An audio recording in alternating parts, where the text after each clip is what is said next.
Protecting your money in the new year. If any of your 2026 goals involve paying off debt, listen up. The Federal Trade Commission is warning folks to watch out for debt relief scams. 10 Investigates' Rochelle Aline sat down with an expert who says there are some ways to protect yourself.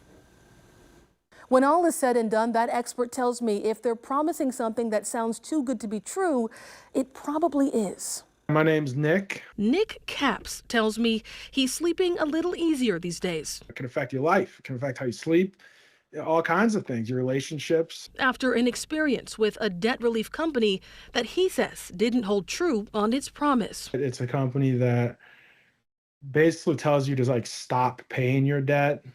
And then they suggested to just let your credit score go, horribly down. That was 5 years ago, and now he says he's finally on the right track.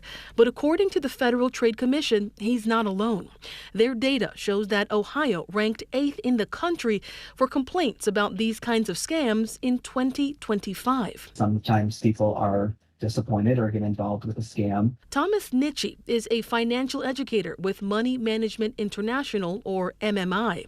He says there are legitimate companies out there that can help you with your debt. To find them, he suggests that you do your research, look for companies that have been around for at least a few years, talk to people who have worked with those companies, and check reviews. And there are also ways to vet the bad apples. Are there some glaring red flags that should be an obvious no, or at least a pause for these kinds of debt relief organizations, so to speak? You didn't get into debt overnight.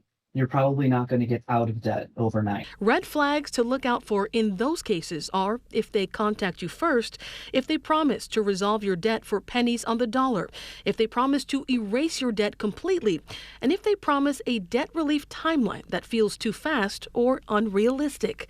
And if you think you've been scammed, he says you can file complaints with the federal government or your state's attorney general. If you're told that you need a police report, by all means get it.